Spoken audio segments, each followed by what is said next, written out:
اصل معجزہ کسے کہتے ہیں؟ جسے کوئی نبی چیلنج کے ساتھ پیش کرتا ہے کہ یہ ہے میری رسالت کا ثبوت، آؤ مقابلہ کر لو۔ حضرت موسیٰ علیہ السلام کے جو اصل معجزے تھے وہ دو تھے۔ ایک عصا، جس کا کہ مقابلہ کیا، آپ کو معلوم ہے کہ فرعون نے تمام جو جادوگر تھے پورے مملکت کے انہیں جمع کیا اور مقابلہ کیا۔ تو جس چیز کو کہ پیش کیا جائے چیلنج کے ساتھ کہ آؤ تو مقابلہ کر لو، وہ اصل معجزہ ہوتا ہے اس نبی اور رسول کا۔ تو حضور صلی اللہ علیہ وسلم کا اصل معجزہ، یعنی معجزات، آپ یہ مغالطے میں مبتلا نہ ہو، میں بقیہ معجزات کی نفی نہیں کر رہا، یہ واقعات اپنی جگہ حق ہیں کہ حضور کو پتھر سلام کرتے تھے۔ حضور صلی اللہ علیہ وسلم جس کھجور کے تنے کے ساتھ ٹیک لگا کر خطبہ دیا کرتے تھے، جبکہ ابھی مسجد نبی میں ممبر نہیں بنا تھا، جب تعداد زیادہ ہو گئی مسلمانوں کی اور ضرورت محسوس ہوئی کہ ذرا بلند مقام پر کھڑے ہو کر آپ خطبہ ارشاد فرمائیں، تو پھر وہ ممبر بنا کر رکھا گیا۔ پہلے مرتبہ جب آپ ممبر پر چڑھ رہے تھے خطبہ دینے کے لیے، تو اس کھجور کے سوکھے تنے میں سے ایسی آواز آئی جیسے کوئی بچہ بلک بلک کر رو رہا ہو کہ وہ سعادت جو مجھے حاصل رہی تھی آج تک میں محروم ہو گیا۔ تو یہ انبیاء کا مقام ہے۔ مولانا روم نے اسی لیے کہا ہے۔ ویڈیو شروع کرنے سے پہلے ایک گزارش ہے، اگر آپ ہمارے چینل پر نئے ہیں تو سبسکرائب ضرور کریں اور ڈاکٹر اسرار احمد رحمت اللہ علیہ کے لیے سورہ فاتحہ پڑھ کر کامنٹ میں آمین لکھنا نہ بھولیں۔ شکریہ۔ کہ فلسفی کو منکر حنانہ است، از حواس انبیاء بیگانہ است۔ فلسفی اور عقلیت پرست انسان وہ تو حنانہ کا انکار کر دے گا، کیسے ممکن ہے سوکھا تنا اور اس کے اندر سے بچے کی طرح بلکنے کی آواز آئے، لیکن یہ اس لیے کہ وہ انبیاء کے خصوصی احوال جو ہے ان کو جانتا نہیں۔ اس قسم کے خرق عادت واقعات حضور کی زندگی میں بھی بے شمار ہوئے، لیکن حضور کا وہ معجزہ جس میں تحدی کے ساتھ چیلنج کے انداز میں کہا گیا کہ آؤ مقابلہ کرو، وہ صرف اور صرف قرآن ہے۔ چنانچہ آپ سورہ بنی اسرائیل میں دیکھیں گے، قُلْ لَئِنِ اجْتَمَعَتِ الْإِنسُ وَالْجِنُّ عَلَىٰ أَن يَأْتُوا بِمِثْلِ هَٰذَا الْقُرْآنِ لَا يَأْتُونَ بِمِثْلِهِ وَلَوْ كَانَ بَعْضُهُمْ لِبَعْضٍ ظَهِيرًا۔ اے نبی چیلنج کر دیجئے، اگر تمام انسان اور تمام جن مل کر یہ چاہیں کہ اس قرآن جیسی کوئی تصنیف کر دیں، تو چاہے وہ ایک دوسرے کا کتنی بھی اس میں مدد کریں اور تعاون کریں، وہ ہرگز قرآن جیسی کتاب تصنیف نہیں کر سکتے۔ اس سے آگے بڑھ کر یہ بات کہی گئی، اچھا پورا قرآن نہیں لا سکتے، اس قرآن کی طرح کی 10 صورتیں ہی تصنیف کر لو۔ جب اس کا بھی جواب نہیں دیا گیا تو جسے کہتے ہیں برسبیل تنزل، اور پنجابی میں کہتا ہے کہ برے کو گھر تک پہنچانا، وہ برے کو گھر تک پہنچانے کے لیے فرمایا ایک صورت ہی بنا لاؤ۔ یہ سورہ ہود میں اور سورہ یونس میں یہ مضمون آیا، اور پھر سورہ بقرہ میں ہجرت کے بعد جو پہلی سورت نازل ہوئی اس میں پھر اس کو دہرا دیا گیا، وَإِن كُنتُمْ فِي رَيْبٍ مِّمَّا نَزَّلْنَا عَلَىٰ عَبْدِنَا فَأْتُوا بِسُورَةٍ مِّن مِّثْلِهِ وَادْعُوا شُهَدَاءَكُم مِّن دُونِ اللَّهِ إِن كُنتُمْ صَادِقِينَ۔ کہ اگر تمہیں کوئی شک ہے اس کتاب کے بارے میں جو ہم نے نازل فرمائی ہے، شک کیا ہوگا؟ شک اسی بات میں ہوگا کہ شاید یہ محمد کا اپنا کلام ہے صلی اللہ علیہ وسلم، یا کوئی اور انسان ہے جو انہیں سکھا پڑھا رہا ہے۔ اگر تمہیں اس نوعیت کا کوئی شک ہے تو اس جیسی ایک صورت بنا لاؤ، فَأْتُوا بِسُورَةٍ مِّن مِّثْلِهِ۔ اور نوٹ کیجئے گا سورۃ العصر بھی سورت ہے، سورۃ الکوثر بھی سورت ہے، 3 آیات بھی اگر ایسی تم تصنیف کر کے لے آؤ تب تو تمہیں کچھ شک کرنے کا حق حاصل ہوگا، اور اگر نہیں کر سکتے تو جان لو فَإِن لَمْ تَفْعَلُوا وَلَن تَفْعَلُوا۔ پھر اگر تم ایسا نہ کر سکو اور ہرگز نہیں کر سکو گے، ذرا چیلنج کا انداز دیکھیے کہ ہرگز نہیں کر سکو گے، فَاتَّقُوا النَّارَ الَّتِي وَقُودُهَا النَّاسُ وَالْحِجَارَةُ، ڈرو اس آگ سے جس کا ایندھن بنیں گے انسان اور پتھر۔ اب اس بات کو سمجھیے کہ تاریخی حقیقت ہے یہ، جس کا کوئی کافر انکار نہیں کر سکتا، کہ وہ کوئی شخص اس چیلنج کو قبول کرنے کی جرات نہیں کر سکا۔ اگر جھوٹ موٹ کو بھی کوئی کھڑا ہو جاتا اور کہتا کہ ٹھیک ہے میں نے یہ ایک صورت بنائی ہے اور میرا دعویٰ یہ ہے کہ یہ قرآن جیسی ہے، تو ایک کنٹروورسی تو پیدا ہو جاتی نا۔ کچھ لوگ چاہے کہتے کہ نہیں یہ قرآن کے سطح کی نہیں ہے، لیکن یہ کہ اس کا دعویٰ تو ہو جاتا۔ لیکن تاریخ یہ بتا رہی ہے کہ سرے سے کسی شخص نے اس کی جرات نہیں کی، اس درجے وہ قرآن سے مرعوب ہوئے۔ تو حضور کا سب سے بڑا معجزہ جو آج تک زندہ ہے، اس کو ذہن میں رکھیے، میں نے جو حضرت موسیٰ حضرت عیسیٰ کے معجزات گنوائے ہیں وہ در حقیقت ان کی اپنی ذات کے ساتھ تھے۔ ید بیضا موسیٰ کے ساتھ تھا، عصا معجزہ اس وقت تھا جب موسیٰ کے ہاتھ میں تھا، اس کے بعد کئی سو برس تک وہ صندوق سکینہ جو ہے، تابوت سکینہ، اس میں وہ عصا رکھا رہا، لیکن اب وہ معجزہ نہیں تھا، وہ سوکھی لکڑی تھی، اس کے سوا کچھ نہیں. تو تمام انبیاء اور رسول کے معجزے ختم ہو گئے، وہ ان کی ذات کے ساتھ تھے. محمد الرسول اللہ کی رسالت دائمی ہے تا قیام قیامت، لہذا معجزہ بھی آپ کا دائمی ہے، وہ معجزہ آج بھی موجود ہے. البتہ میں ادھر ضرور توجہ دلاؤں گا کہ قرآن مجید کے اعجاز کے 3 پہلو ہیں. پہلا پہلو، اور زیادہ تر اسی کی طرف توجہ زیادہ ہوئی ہے، وہ ہے قرآن کی فصاحت، بلاغت، ادبیت، اس کی چاشنی. ظاہر بات ہے کہ اس کا شعور اور ادراک صرف عربوں کو ہو سکتا ہے، بلکہ میرے خیال میں ناراض نہ ہو اہل عرب تو آج کے عربوں کو بھی نہیں ہو سکتا. یہ اسی دور کے عرب، ان کی اپنی جو اس وقت کی زبان تھی، اس زبان میں فصحاء، بلغاء، شعراء، خطباء، ان کو اتنا ذوق تھا کہ وہ باقی پوری دنیا کو کہتے تھے یہ گونگے ہیں، بولنا ہمیں آتا، خطیب ہم ہیں، شاعر ہم ہیں، خطبہ ہم دے سکتے ہیں، شعر ہم کہہ سکتے ہیں، باقی سب تو عجمی ہیں، گونگے ہیں. ان کے اندر نہ فصاحت ہے، نہ بلاغت ہے، نہ ان کے کلام میں چاشنی ہے، نہ اس کے اندر کوئی شکو ہے. یہ دعویٰ جنہیں تھا، جب ان کے منہ بند ہو گئے قرآن کو سننے کے بعد کہ اس کلام کا کوئی مقابلہ ممکن نہیں ہے، جو ان کے سبع معلقہ کے شعراء میں سے آخری شاعر وہ ایمان لے آئے. اس کے بعد جب ان سے کہا گیا کہ اب آپ شعر نہیں کہتے، حضرت عمر نے ایک مرتبہ ان سے سوال کیا کیا بات ہے، اب آپ نے شعر کہنے چھوڑ دیے؟ تو ان کا جواب یہ تھا، اب بعد القرآن، کیا اب قرآن کے بعد بھی اس کا امکان ہے کہ کوئی شخص اپنی فصاحت اور بلاغت کا کوئی اظہار کرنا چاہے؟ یہ تو فصاحت اور بلاغت کی ایک معراج ہے کہ جس تک کہ اب کسی انسان کی رسائی ممکن نہیں. تو فصاحت اور بلاغت جو ہے قرآن کے اور اس کی ادبیت، در حقیقت اس کا ادراک تو ہو سکتا ہے صرف اہل زبان کو. ہم لوگ جو ترجموں سے پڑھتے ہیں، چاہے کتنی ہی گرامر پڑھ لیں، کتنی صرف و نحو پڑھ لیں، واقعہ یہ ہے کہ وہ جو ایک ہوتا ہے نفس پر جب انگلی آتی ہے تو جو ایک آپ کو فیل ہوتی ہے، وہ فیل ہم جو عجمی لوگ ہیں جن کی مادری زبان عربی نہیں ہے، وہ قرآن مجید کی فصاحت اور بلاغت کو اس طور سے نہیں سمجھ سکتے جیسے کہ اہل زبان سمجھ سکتے ہیں، اور خاص طور پر جیسے کہ اس زمانے کے اہل زبان نے سمجھا. آج چونکہ عربی زبان ویسے تو جو اس کی فصیح لینگویج ہے وہ جو کی تو اپنی اصل پر قائم ہے، اور وہ اسی قرآن کے طفیل اور قرآن کے صدقے قائم ہے. ورنہ دنیا میں کوئی دوسری زبان نہیں ہے کہ جو 1500 برس تک اتنی پیور رہ جائے، اس میں تبدیلی آتی. خود اردو جو ہے 300 برس کی اردو، دکن کی اردو، ذرا اس کو کبھی پڑھیے تو آپ حیران ہوں گے کہ یہ اردو زبان ہے اور آج کی اردو کوئی اور ہے. یہ صرف 200-250 برس کے اندر یہ انقلاب اردو میں ہو چکا ہے. عربی زبان 1500 برس سے وہ قائم ہے اپنی اسی جگہ پر، اور وہ صرف قرآن کا اعجاز اور قرآن کا صدقہ ہے. لیکن باقی جو اصل میں بولی جانے والی زبانیں ہیں وہ بہت بدل چکی ہیں. لہذا تمام اہل عرب کے لیے بھی اب قرآن کے اس پہلو کو صحیح طور پر سمجھنا ممکن نہیں. قرآن کی جو اعجاز کے 2 پہلو ہیں وہ ہے در حقیقت جو میری اور آپ کی توجہ کے خاص طور پر در حقیقت حقدار ہیں، اور ہمیں ان کی طرف توجہ کرنی چاہیے. بدقسمتی سے اس کی طرف عام طور پر علماء نے توجہ نہیں کی، اس کی صرف ادبیت ہی کا چرچا ہوتا ہے.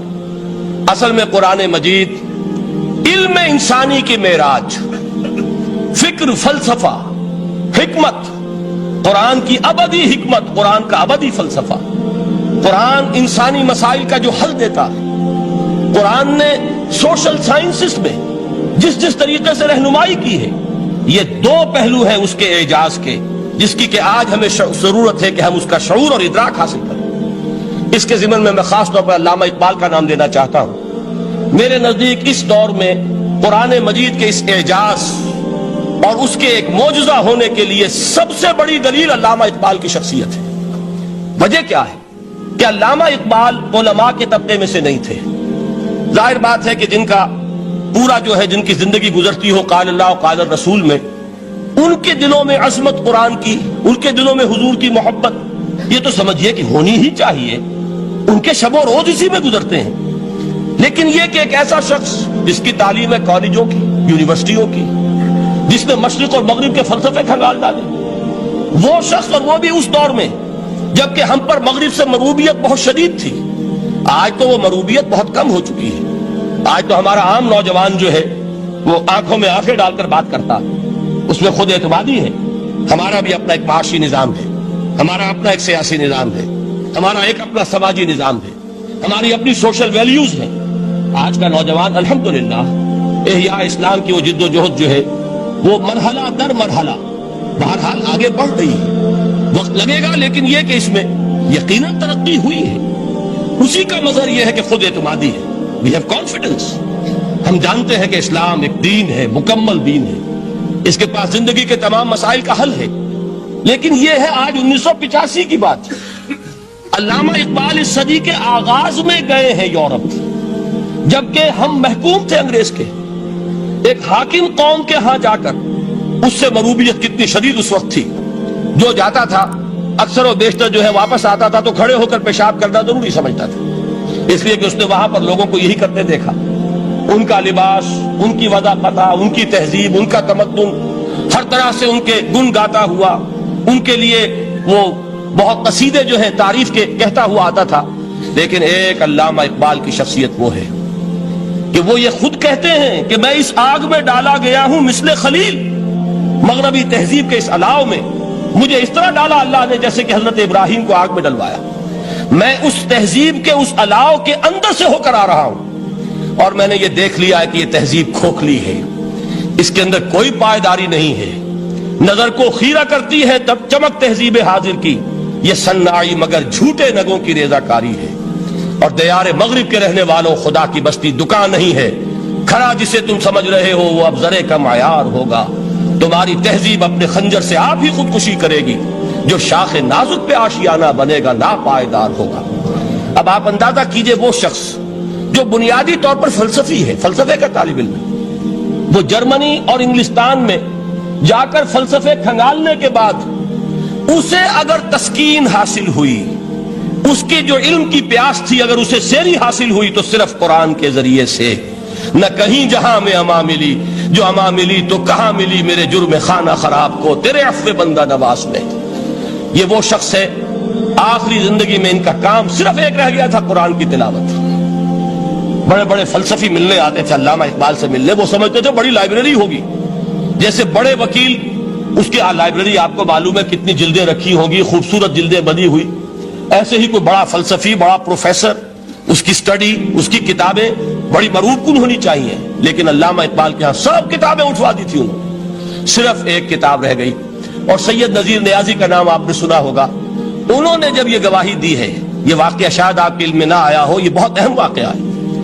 وہ یہ لکھتے ہیں کہ میں نے ایک مرتبہ علامہ سے پوچھا کہ کچھ لوگ اعتراض کرتے ہیں یا یہ خیال ظاہر کرتے ہیں کہ آپ نے اپنا فلسفہ خودی نیٹشے سے لیا ہے, کوئی کہتا ہے فلاں سے لیا ہے, کوئی کہتا ہے فلاں سے لیا ہے, کچھ آپ خود بتا سکیں گے کہ آپ کے فلسفہ خودی کی سورس کیا ہے؟ تو علامہ نے کہا کہ اچھا کل فلاں وقت آ جانا تو میں تمہیں لکھوا دوں گا, ڈکٹیٹ کرا دوں. تو سید نذیر نیازی کہتے ہیں کہ میں بہت خوش ہوا کہ یہ سعادت میرے حصے میں آ رہی ہے کہ علامہ اقبال خود مجھے تحریر کرائیں گے کہ میرے فلسفے کی سورس کیا ہے, میں نے کہاں سے اخذ کیا ہے. دوسرے روز وہ گئے, حاضر ہوئے, بڑے ہی ارمانوں کے ساتھ پینسل اور کاپی لے کر بیٹھے. علامہ نے فرمایا ذرا قرآن مجید نکال لاؤ. وہ قرآن مجید لائے, حیران ہوئے, یہ فلسفے کا سورس مجھے ڈکٹیٹ کرانے چلے تھے, یہ قرآن مجید کہہ رہے. کہا کہ ذرا سورۃ الحشر اس کا آخری رکوع, وَلَا تَكُونُوا كَالَّذِينَ نَسُوا اللَّهَ فَأَنسَاهُمْ أَنفُسَهُمْ أُولَٰئِكَ هُمُ الْفَاسِقُونَ. اے لوگوں, ان لوگوں کے مانند نہ ہو جانا جنہوں نے اللہ کو بھلا دیا, تو اللہ نے انہیں اپنی خودی سے غافل کر دیا, اپنے آپ سے بیگانہ بنا دیا, یہی ہیں لوگ جو فاسق ہیں. علامہ نے کہا میرے فلسفے کی سورس یہ میں آپ کو بتانا چاہتا ہوں. اس معنی میں کہتا ہوں کہ اس دور میں علامہ اقبال کی شخصیت کو میں اعجاز قرآن کا سب سے بڑا مظہر سمجھتا ہوں. ایک شخص 20ویں صدی عیسوی کی شخصیت, اور پھر یہ کہ وہ کہیں مسجد اور کسی مدرسے کے ماحول میں پلا بڑھا نہیں ہے, بلکہ اسکولوں اور کالجوں میں اور یونیورسٹیوں میں, اور صرف ہندوستان میں نہیں انگلستان اور جرمنی کی یونیورسٹیوں میں رہا, جس نے اپنا لوہا منوایا ہے. وہ شخص اگر یہ کہتا ہے کہ میرے لیے فکر کی بنیاد, میرے فلسفے کی سورس, میری تمام سوچ کی رہنمائی جو ہے وہ اس کتاب نے کی ہے, تو معلوم ہوا کہ واقعتاً یہ قرآن مجید آج بھی معجزہ. یہ بات تو ہوئی فلسفے اور فکر کے اعتبار سے. دوسرا پہلو جو اپلائیڈ پہلو ہے اس دور کے اعتبار سے وہ اہم تر ہو گیا ہے. انسان کے لیے جو پیچیدہ تمدنی مسائل ہیں, سیاسی مسائل کو کیسے حل کیا جائے, معاشی مسائل کا حل کیسے ہو,